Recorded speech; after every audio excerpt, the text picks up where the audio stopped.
जय हिंद साथियों, मैं दिल्ली से अलकलाम, आप सभी का स्वागत है। और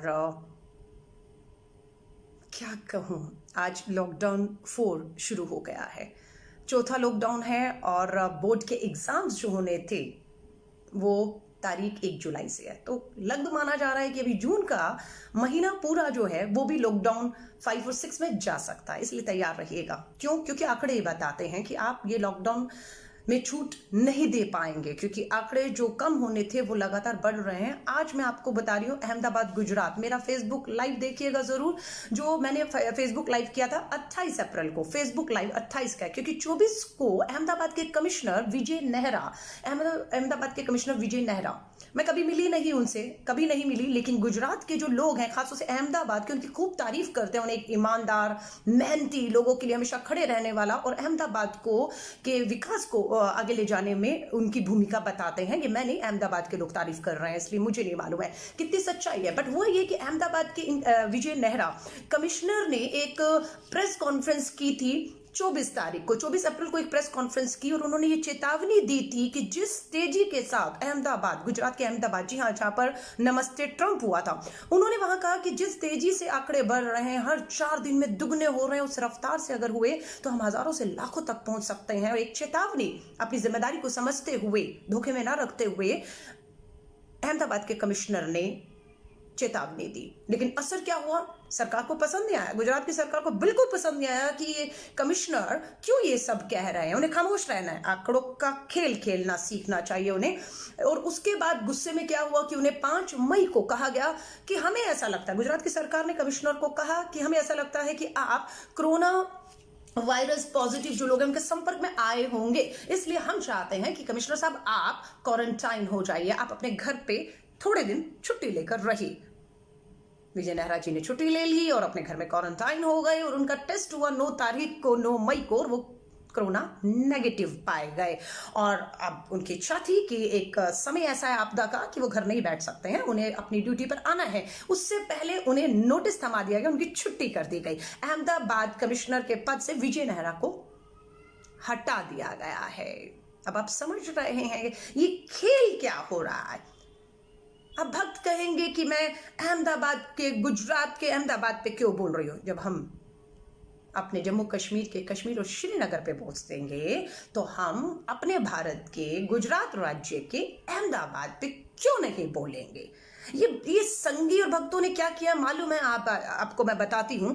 इन्होंने ये तेरा राज्य ये मेरा राज्य कर दिया है, ये तेरे राज्य की सीमा ये मेरे राज्य की सीमा कर दी है।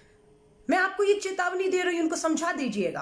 ये कोई हिंदुस्तान पाकिस्तान का बॉर्डर नहीं है, ये हमारा देश है, राज्य है। इन राज्यों की जो सीमाएं, सरहदें आप बनाने की कोशिश कर रहे हैं वो हम होने नहीं देंगे।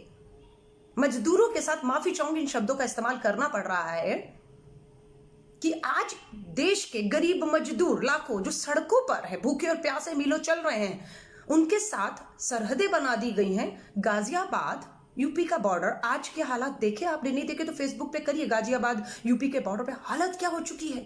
कोई सोशल डिस्टेंसिंग नहीं है और भीड़ में दबे हुए मजदूर गरीब अपने घरों में जाने के लिए सरहद पर रोक दिया गया है उन्हें, और ये कहते हैं हम सरहद पार नहीं करने देंगे। आप कौन होते हैं सरहद बनाने वाले?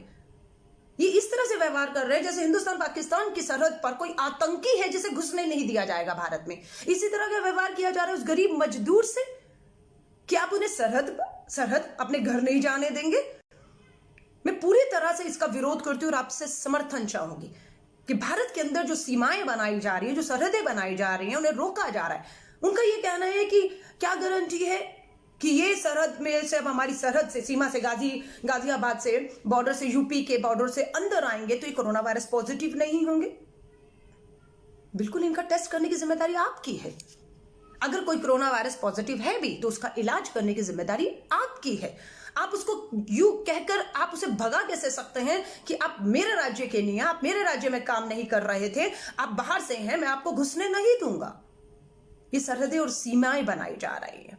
आज प्रियंका गांधी जी ने लगातार, क्योंकि कांग्रेस की अध्यक्षा श्रीमती सोनिया गांधी जी ने 3 मई को कहा कि जितने भी गरीब मजदूर सड़कों पर उनकी मदद करिए, उन्हें खाना, रहना, अगर ट्रेन और बसें की सुविधा देनी है तो कांग्रेस के कार्यकर्ताओं को अपनी पैसे से, जेब से, अपनी पैसे से उनकी मदद करनी चाहिए। हर राज्यों के हमारे जो प्रभारी कांग्रेस के हैं वो आगे बढ़े मदद के लिए और अपने अपने तौर तरीकों पर, क्षमताओं में मदद करने लग गए। वहीं पर प्रियंका गांधी जी यूपी की महासचिव प्रभारी हैं। उन्होंने अपनी जिम्मेदारी समझते हुए एक हेल्पलाइन जारी किया, जिसका नंबर जो मैं आपको दोबारा बता रही हूं, उसका नंबर जो है, उसका नंबर 7399901414 है। इसको उन्होंने मार्च और अप्रैल के महीने में ही शुरू में लॉन्च कर दिया। लॉन्च करते ही पूरे देश के अंदर यह नंबर वायरल हो गया। वायरल होते ही कि पूरे देश के अंदर जहां जहां जिन जिन राज्यों में उत्तर प्रदेश के लोग फंसे हुए थे, उन्होंने प्रियंका गांधी जी की हेल्पलाइन पे कॉल करनी शुरू कर दी। कोई कहीं राज्य में, कोई कहीं राज्य में, और बोला कि हमें आपकी मदद की जरूरत है। प्रियंका गांधी जी के प्रयासों से 1000 बसेस का अरेंज किया गया, 1000 बसेस को, और वो 2 दिन से यूपी के बॉर्डर पे खड़ी हुई है। क्योंकि ये मदद, अगर ये कहते हैं कि राजनीति है तो मैं माफी चाहूंगी, हम राजनीति में हैं और इस समय इस तरह की राजनीति की इस देश को, गरीब मजदूर को सख्त जरूरत है कि आप राजनीति के तहत उन मजदूरों की मदद के लिए 1000 बसेस का इंतजाम कर देती हैं प्रियंका गांधी। 1000 बसेस खड़ी है। इनको ये लगा कि नहीं, ये हवाबाजी होगी, 1000 बसेस प्रियंका गांधी कैसे कर सकती हैं। पहले इन्होंने 2 दिन आनाकानी की, उसको नकारा, उसमें राजनीति बताई, उसके लिए हामी नहीं भरी। लेकिन फिर इनको लगा कि क्यों नहीं एक बार प्रियंका गांधी का टेस्ट किया जाए, और उन्होंने लेटर लिखा प्रियंका गांधी जी को, योगी सरकार ने, कि हाँ ठीक है, हम आपकी 1000 बसेस का अपने मजदूरों को लाकर के लिए इजाजत देते हैं, लेकिन आप अपने बसों के नंबर और ड्राइवर के नाम, फोन नंबर, 3 चीजें हमें बताइए। उन्हें लग रहा था कि शायद प्रियंका गांधी नहीं कर पाएंगे, लेकिन प्रियंका गांधी जी की इन 1000 बसों की तैयारी, उस नंबर को वायरल करना, लोगों के कॉल रिसीव करना, एक डाटा बनाना और उसकी तैयारी करने में एक लंबा समय लगा था। और उसके बाद वो आज यहां पहुंची थी कि उन्होंने कहा मेरी बसें खड़ी हैं, ऑलरेडी खड़ी हैं, फिर भी आप कहते हैं कि नाम और नंबर दीजिए, हम दे देते हैं। और कुछ घंटों के अंदर ही, जैसे ही योगी आदित्यनाथ मुख्यमंत्री का लेटर मिला कि आप हमें बस से ड्राइवर का नाम और मोबाइल नंबर दीजिए, प्रियंका गांधी ने कुछ घंटों में, 2-3 घंटों के अंदर ही वो सारी की सारी जानकारी उत्तर प्रदेश की सरकार को भिजवा दी है।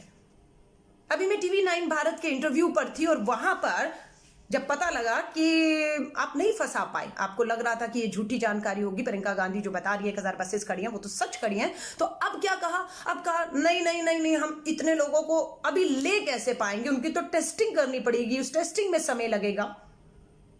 तो आप बनाइए ना उनके लिए शिविर, कैंप लगाइए ना, उन्हें खाने का, उनके खाने और रहने का इंतजाम कीजिए ना, आप उनका टेस्ट कीजिए ना, जो पॉजिटिव है उनको इलाज दीजिए, जो नेगेटिव है उन्हें घर भेजिए ना।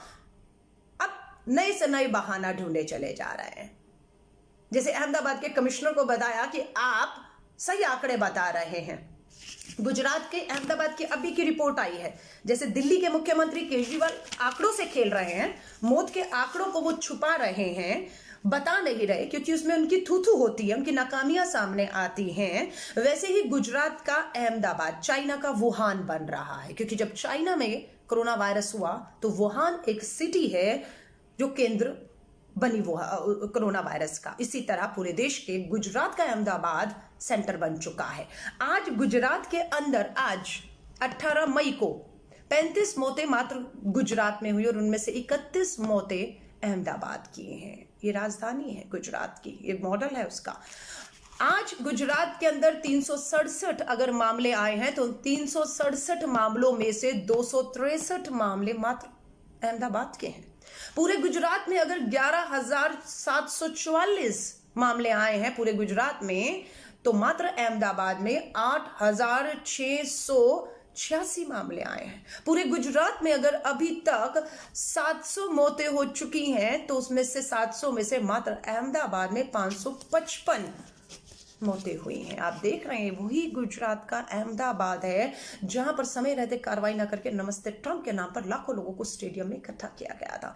और यही अहमदाबाद के कमिश्नर ने जब जगाने का काम किया तो उनको कहा आपको ही क्वारंटाइन हो जाना चाहिए, आपको ही लगता है कि आपको कोरोना वायरस शायद हो गया है। उन्हें घर भेज दिया गया, उसके बाद उनका टेस्ट हुआ है और वो नेगेटिव पाए जाते हैं, और उसके बाद जब वो इच्छा जाहिर कर रहे हैं कि इस आपदा के घन संकट में मैं घर नहीं बैठ सकता हूं, मुझे अपनी ड्यूटी पर आना है, तो उनकी छुट्टी कर दी गई अहमदाबाद कमिश्नर के पद से। तो मैं आपको साफ साफ कह रही हूं, सिर्फ आंकड़ों से खेला जा रहा है।